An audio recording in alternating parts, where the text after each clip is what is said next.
आप सुन रहे हैं शमशान का दर्द एपिसोड 3। मेरी इस कहानी को सुनते रहने के लिए और नए एपिसोड्स की जानकारी के लिए शो को सब्सक्राइब करें और आसानी से पाएं।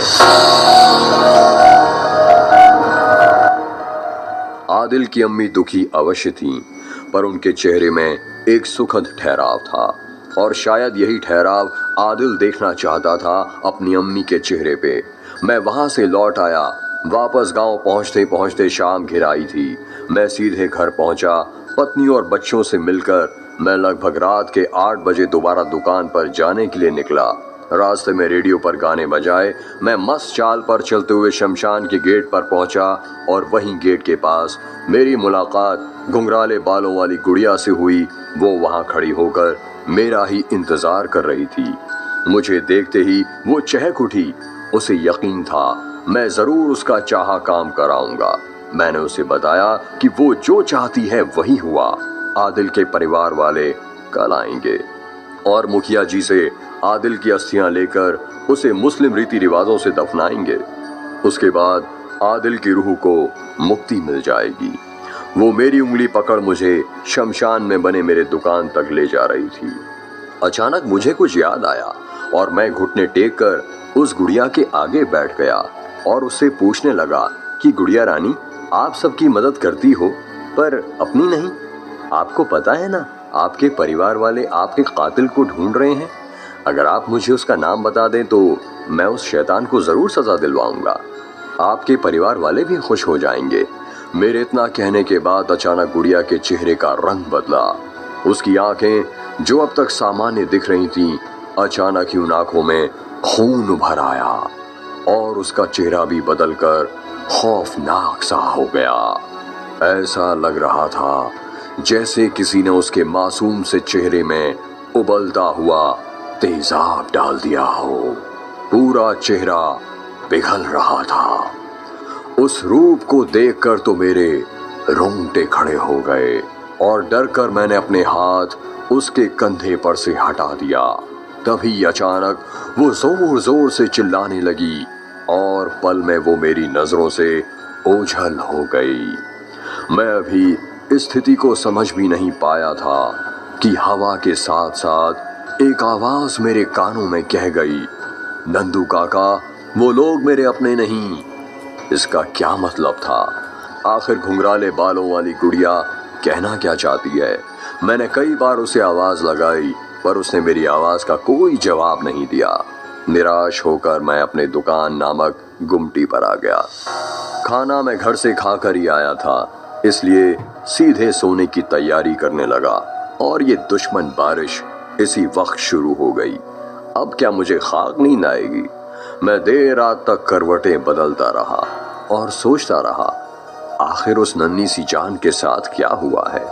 क्यों इतनी छोटी सी उम्र में ही उसके दिल में ये बात आई कि उसके परिवार वाले उसके अपने नहीं? सच में मुझे उम्मीद थी कि वो आएगी। आज भी रात के दूसरे पहर में वो आकर मेरे दरवाजे पर दस्तक देगी, पर ऐसा कुछ नहीं हुआ। अब तो कुछ ही देर में भोर भी होने लगी थी, पर नींद मेरे आंखों से लापता थी। अंत में मैं खुद उठ बैठा और लालटेन की लौ को तेज कर शमशान की गहराई में जाने लगा। पर आज मैं डर रहा था। उस गुड़िया के हाथों में फंसी मेरी उंगली मुझे हिम्मत देती थी, पर आज वो नहीं आई और मैं इसी उम्मीद में शमशान के अंदर जा रहा हूँ कि शायद वो मुझे दिखे और मैं उससे पूछ पाऊँ कि क्यों वो अचानक गायब हो गई। अभी मैंने कुछ कदम ही आगे बढ़ाए थे कि दूर से ही मुझे किसी हिलती डुलती आकृति की एक सफेद झलक दिखाई दे रही थी। वो नन्ही सी आत्मा वहीं थी। उसके चारों तरफ मंत्रमुग्ध करने वाली एक अनोखी खुशबू फैली हुई थी। मैंने देखा शमशान में अंदर बेला फूल के अनगिनत पौधे उगाए हैं और उन्हीं पौधों में सफेद बेला के फूल खिले हैं और ये खुशबू भी शायद इन्हीं फूलों की थी। पर आज से पहले तो मैंने ये पौधे यहाँ नहीं देखे। खैर, ये दृश्य जो अभी मैं देख रहा था बहुत अजीब था।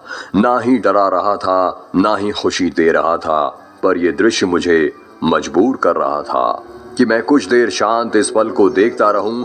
ऐसा लग रहा था किसी उदास चित्रकार ने अपने उदासी के पलों में अपनी कैनवास पर ये रहस्यमय चित्र उभारे हैं। सन्नाटा और अंधेरे को चीरती भोर के आगमन की हल्की सी उजास, एक मासूम आत्मा जिसने सफेद रंग की सिलिकॉन फ्रॉक पहनी हुई है, वो गहरे काले पत्थरों के ऊपर अपने सिर को घुटने में टेके नीचे आंखें गड़ाए बैठी है।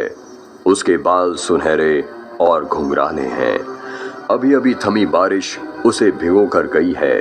उसके घुंघराले बालों से अभी भी बारिश की बूंदें टपक रही हैं और ये पानी की बूंदें मुझे सफेद मोतियों सी नजर आ रही हैं। उसकी सफेद सिलिकॉन की फ्रॉक भीगकर उसके देह से चिपक गई है। दूर आसमान में सफेद बगलों का एक झुंड उड़कर नदी के किनारे जाने के लिए निकल पड़ा है, जहां उसे मछुआरे के जाल में फंसी हुई मछलियां बगैर किसी मेहनत के मिल जाएंगी। उस नन्ही आत्मा के आसपास चारों तरफ सुंदर सफेद फूल खिले हैं, पर चित्रकार की नजर से देखने पर ये फूल भी उतने ही उदास और शांत नजर आ रहे हैं जितना कि वो नन्ही सी आत्मा। मैं कुछ देर खोया रहा, पर अचानक मेरी तंद्रा किसी की आवाज से खुली। ये सुखू था, शमशान का पोंगा पंडित, जो गांव के चापाकल के पानी को गंगा जल बनाकर शमशान के बाहर निकलते लोगों की शुद्धि करने के दौरान उन पर छिड़कता है। पता नहीं क्यों मुझे इस आदमी से बड़ा चिढ़ होती है।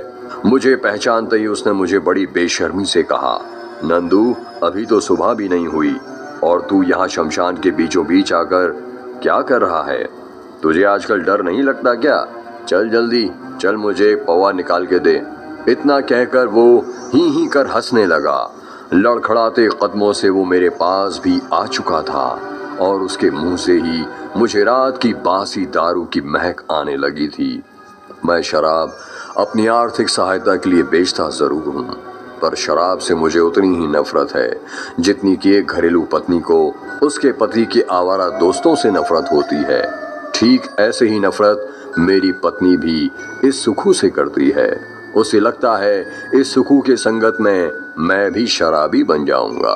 खैर, अभी मैं सुखू को कुछ जवाब देने ही वाला था कि मैंने देखा घुंघराले बालों वाली गुड़िया मेरे पास आकर खड़ी है और मेरे हाथों से जलती हुई लालटेन लेकर वो उसे हवा में हिलाने लगी। मैं तो सामान्य था, पर जब मेरी नजर सुखू की तरफ गई तो वह अवाक मुंह फाड़े हवा में लहराते लालटेन को देख रहा था। उसके खून में से कल रात की बची हुई शराब और उसका नशा भी पूरी तरह उड़ चुका था। तो कभी मुझे कभी उस लालटेन को देखता और तुतलाकर कुछ बोलने की कोशिश करता, पर उसकी आवाज डर के मारे कहीं दब जाती। मैं अब मामला समझ रहा था। असल में सुखू लालटेन तो देख पा रहा था, पर उस बच्ची की आत्मा को नहीं। उसे लग रहा था कि लालटेन हवा में झूल रही है अपने आप, इसलिए वो डर कर थर थर कांप रहा है। पता नहीं क्यों, पर सुखू को इस तरह डरा हुआ देखकर भी मैं मुस्कुरा रहा था। तभी अचानक सुखू भागने के लिए मेरी ओर से पीछे मुड़ा ही था कि उस नन्ही सी रूह ने बड़ी तेजी से सुखू के धोती के एक सिरे को पकड़ लिया और सुखू वहीं फंस गया। वो अब चाहकर भी भाग नहीं पा रहा था। पीछे मुड़कर जब उसने मुझे देखा तो उसे मैं थोड़ी ही दूरी पर मुस्कुराते हुए देखा। तब वो बोलने लगा, नंदू छोड़ दे मुझे, तू ये कैसे कर रहा है मैं नहीं जानता, पर भगवान के लिए मुझे छोड़ दे। मैं अब तेरे पास नहीं आऊँगा शराब मांगने और तेरे दुकान के पीछे पेशाब भी नहीं करूँगा। छोड़ दे कमीने मुझे। अच्छा, इसका मतलब सुखू ही वो शैतान है जो मेरे दुकान के पीछे के इलाके में पेशाब करता है। इस बात की तो मुझे भनक ही नहीं थी। मुझे लगता था शायद कोई खरीदार ही ऐसा करता होगा। पीछे वाली खिड़की के खोलते ही कितनी बदबू आती थी। ये सब इसी सुखू की वजह से होता था।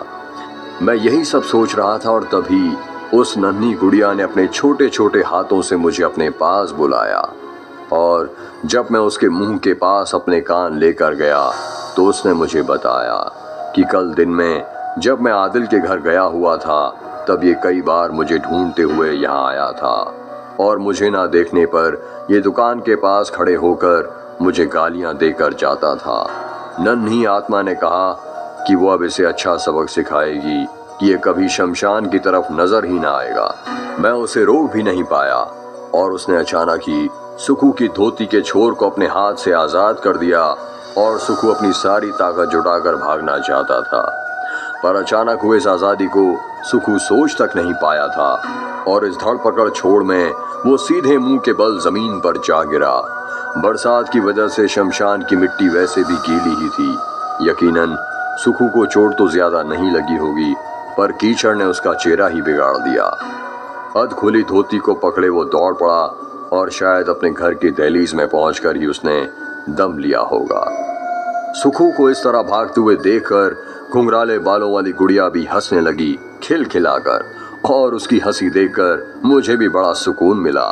उसके बाद उसने दोबारा मेरी उंगली पकड़कर मुझे मेरे दुकान के पास ले आई और बगैर मेरे किसी सवाल के वो खुद ही बताने लगी। नंदू काका, आप जानना चाहते हैं मेरे साथ क्या हुआ? मैं बताऊंगी, पर अभी नहीं। इस शमशान में आने के बाद मुझे यहाँ मुझसे भी दुखी लोग मिले। मैं किसी को दुखी नहीं देखना चाहती, पर मैं इन सभी दुखी आत्माओं के लिए कुछ नहीं कर सकती, इसलिए आपसे मदद मांगती हूँ। जिस दिन मुझे लगेगा कि इस शमशान में अब मैं सबसे ज्यादा दुखी हूँ, उस दिन मैं बताऊंगी कि मेरे साथ क्या हुआ, किन लोगों ने मुझे मार डाला और क्यों मार डाला। तब तक के लिए आप बस इतना जान लीजिए कि मेरा नाम किट्टू है, घुंघराले बालों वाली बच्ची नहीं। वो बहुत देर तक हंसती रही और उसे हंसना देख मैं भी मुस्कुराता रहा और मैंने उससे कहा कि किट्टू बहुत प्यारा नाम है। आज के बाद मैं तुम्हें किट्टू कहकर ही पुकारूंगा और तुम मुझे जो कहोगी मैं वही करूंगा। इस शमशान में फंसी जितनी भी भटकती रूह हैं, मैं कोशिश करूंगा कि वो सब आज़ाद हो जाएं। और मैं ये सब इसलिए नहीं करूंगा कि मैं बहुत अच्छा हूँ या मैं बहुत हिम्मती हूँ। मैं ये सब सिर्फ तुम्हारे लिए करूंगा किट्टू। सच कहूँ, मुझे तुम्हारी मासूमियत में अपनी बेटी का चेहरा याद आता है और मैं उसे दुखी नहीं देख सकता। वो अब भी मेरी उंगली पकड़े मुझे सुन रही थी। फिर उसने कहा कि वो आज रात मुझे किसी से मिलवाएगी, पर वो जो भी है बहुत भयानक रूप में है। उसने मुझसे कहा कि मैं उसे देखकर ना डरूं और धैर्य से उसकी बातों को सुनूं और उसकी मदद करूं। मैंने उसकी बातों को सुनकर अपना सिर हाँ के इशारे में हिला दिया और वो मुस्कुराती हुई मेरी उंगली छोड़ गायब हो गई, पर अपने पीछे छोड़ गई मेरी दुकान के आसपास सुगंधित बेला की खुशबू। किट्टू वाकई कितना प्यारा नाम है ना, घुंघराले बालों वाली बच्ची का। ना जाने किसने प्यार भरे पल में उसका ये प्यारा सा नाम रखा होगा। किट्टू सुबह के उजाले में कहीं चली जाती है, शमशान फिर जिंदा लोगों से भर जाता है। शायद इसलिए ये अर्थहीन आत्माएं दिन में छुप जाती हैं। मैंने नहा धोकर कपड़े बदल लिए और फिर दुकान पर ग्राहकों के खाने पीने के लिए तैयारियां करने लगा। उसी वक्त शमशान के बाहर बहुत शोर शराबा होने लगा। मैंने बाहर जाकर देखा तो ये आदिल का परिवार था। बहुत बड़ा परिवार था ये। वो लोग एक अच्छी खासी भीड़ के साथ आए थे और इस भीड़ में एक चेहरा आदिल की अम्मी का भी था। दूर से ही मुझे देखकर उन्होंने नम आंखों को झुकाकर मुझे सलाम किया, पर उनके साथ कोई और भी था। एक लड़की थी जिसे आदिल की माँ बार बार समझा रही थी, पता नहीं कौन थी, मैं समझ नहीं पा रहा था। उनके साथ मस्जिद के मौलाना साहब भी आए थे और वो लोग एक फूलों से सजा ताबूत यानी कब्र लेकर आए थे, जिसमें आदिल की अस्थियों को ले जाकर कब्रिस्तान में दफना दिया जाएगा। हमारे गांव में तो कोई कब्रिस्तान नहीं है, पर पास के गांव में है। वहाँ मुसलमानों की संख्या ज़्यादा है। शमशान के उस हिस्से में जहाँ आदिल के लाश को जलाया गया था, उस जगह पर जाकर जनाजे वाली नमाज पढ़ी गई और फिर परिवार के पुरुष लोग मिलकर उसके जनाजे को पास वाले के गांव के कब्रिस्तान में ले आए। पर इन सब के बीच एक चीज़ अजीब हुई है।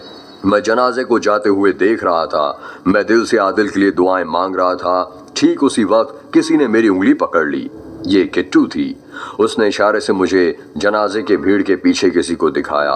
एक धुंधली सी मुस्कुराती हुई परछाई आदिल की थी। वो हाथ जोड़कर मुझे अलविदा कह रहा था। मैंने भी अपने दोनों हाथों से उसे आशीर्वाद दिया। मेरी इस कहानी को सुनते रहने के लिए और नए एपिसोड्स की जानकारी के लिए शो को सब्सक्राइब करें। एक आरजे हिंदी स्टोरी को